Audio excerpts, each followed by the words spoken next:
সম্প্রতি বগুড়ায় ঘটছে একের পর এক চাঞ্চল্যকর অনেক ঘটনা, যেই ঘটনাগুলো নিয়েই আমাদের আজকের আয়োজন। বগুড়া জেলা স্কুলে 220 জনের মধ্যে জিপিএ 5 পেয়েছে 217 জন। রাজশাহী বোর্ডের শীর্ষে বগুড়া জেলা স্কুল, পাশের হার 100%। 220 জনের মধ্যে জিপিএ 5 পেয়েছে 217 জন। 1853 সাল থেকে এখন পর্যন্ত মাথা উঁচু করে অবস্থান ধরে রেখেছে বগুড়া জেলা স্কুল। এসএসসি ফলাফলে রাজশাহী বোর্ডের শীর্ষে বগুড়া।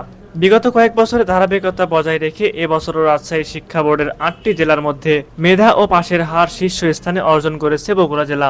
রাজশাহী শিক্ষা বোর্ডের দেওয়া তথ্য অনুযায়ী 2025 সালে বগুড়া জেলা থেকে এসএসসি পরীক্ষায় অংশ নিয়েছিল 33,341 জন শিক্ষার্থী। এর মধ্যে পাশ করেছে 27,839 জন। পাশের হার 83.50%। জিপিএ 5 পেয়েছে 5,900 জন শিক্ষার্থী। ফলাফল বিশ্লেষণে বোর্ড জানিয়েছে এবছরও মেধা ও পাশের হারে বগুড়া জেলা রাজশাহী বোর্ডের মধ্যে সেরা স্থান ধরে রেখেছে। এসএসসিতে নম্বর কম পেয়ে প্রধান শিক্ষকের সঙ্গে তর্কে জড়ালো শিক্ষার্থীরা। এসএসসি পরীক্ষায় বগুড়া জেলা স্কুল কেন্দ্রের শিক্ষার্থীদের ক্যারিয়ার শিক্ষা বিষয়ে 50 নম্বরের মধ্যে 25 নম্বর দেওয়ায় কেন্দ্রের শিক্ষক ও প্রধান শিক্ষকের সাথে তর্ক বিতর্কে জড়িয়েছেন শিক্ষার্থী ও অভিভাবকেরা। বৃহস্পতিবার দুপুরে ফল প্রকাশের পর এই ঘটনা ঘটে। অভিভাবকরা জানান শিক্ষার্থীরা সব বিষয়ে 95 থেকে 96 মার্ক পেয়েছে। ক্যারিয়ার শিক্ষা বিষয়ে জেলা স্কুল কেন্দ্র থেকে ইচ্ছাকৃতভাবে ভুল করা হয়েছে। এই বিষয়ে বগুড়া জেলা স্কুলের ভারপ্রাপ্ত প্রধান শিক্ষক সেলিনা নাসরিন জানান, এই নম্বর ফলাফলের উপর কোনো ধরনের প্রভাব ফেলবে না। কারিগরি ত্রুটির জন্য 50 নম্বরের মধ্যে সব শিক্ষার্থীর 25 নম্বর উঠেছে। এ নিয়ে এরই মধ্যে রাজশাহী শিক্ষা বোর্ডের সঙ্গে কথা হয়েছে। আগামী রোববারের মধ্যে ফলাফল সংশোধন করে পুনরায় প্রকাশ করা হবে। এসএসসিতে গোল্ডেন না পেয়ে শিক্ষার্থীর আত্মহত্যা। বৃহস্পতিবার বিকেল 4:30টার দিকে শেরপুরে উপজেলার গাড়িদহ ইউনিয়নের আরডিএ এলাকায় নিজ বাড়িতে এই ঘটনা ঘটে।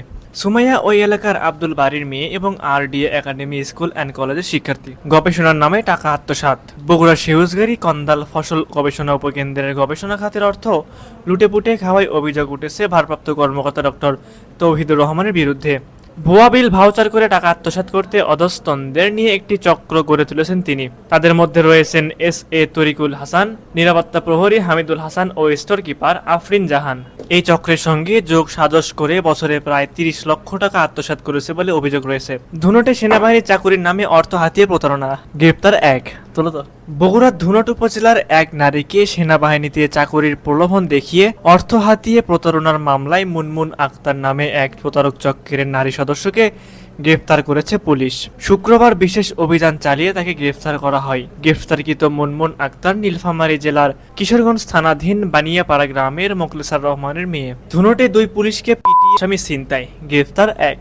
এই ঘটনায় শুক্রবার আহত পুলিশ কর্মকর্তা এএসআই আশরাফুল ইসলাম বাদী হয়ে ধুনট থানায় পলাতক আসামি সহ 3 জনের বিরুদ্ধে মামলা দায়ের করেছেন। এই ঘটনায় পুলিশ অভিযান চালিয়ে এক নারীকে গ্রেপ্তার করেছে। মামলা সূত্রে জানা যায়, বৃহস্পতিবার বিকাল 5:30টার দিকে গোসাইবাড়ি ইউনিয়নের পশ্চিম গুহাট হুরি গ্রামের মৃত জহুরুল ইসলামের ছেলে ওয়ারেন্টভুক্ত আসামিকে গ্রেপ্তারের জন্য ধুনট থানার এএসআই আশরাফুল ইসলাম ও সঙ্গীয় কনস্টেবল আব্দুল খালেক তার বসবাড়িতে অভিযান পরিচালনা করেন। এ সময় 2 পুলিশকে পিটিয়ে ওয়ারেন্টভুক্ত এক আসামিকে ছিনিয়ে নেওয়ার ঘটনা ঘটেছে। মশলা চাষে প্রযুক্তির ছোঁয়া, বদলে যাচ্ছে কৃষির চিত্র। ফেলে রাখা উঠান, ছাদ বা বাড়িতে এক কোণে পড়ে থাকা জায়গা, এসবে এখন বদলে যাচ্ছে যেন সোনার খনিতে। কারণ দেশের নানা প্রান্তে তরুণ উদ্যোক্তারা শুরু করেছেন বস্তায় আদা চাষ। চাষ পদ্ধতিটি যেমন সহজ তেমনি লাভজনক, আর এর পেছনে বড় ভূমিকা রাখছে বগুড়ার মশলা গবেষণা কেন্দ্র। বগুড়ার দুপচাচিয়া উপজেলার অনাহত গ্রামে তরুণ রুহুল আমিন ইউটিউব দেখে প্রথমবারের মতো 20টি বস্তায় চাষ করেন আদা। ফলন দেখে বিস্মিত। এবার বাণিজ্যিকভাবে আদা চাষে নামতে চান তিনি। পরামর্শ নেন মশলা গবেষণা কেন্দ্র থেকে। কেন্দ্রটির উদ্ভাবিত উন্নত জাত, আধুনিক চাষ পদ্ধতি এবং নিয়মিত প্রশিক্ষণ কর্মসূচি চাষিদের মাঝে ব্যাপক সাড়া ফেলেছে। সুপ্রিয় দর্শক, এই ছিল আজকের দা বগুড়া সংবাদ।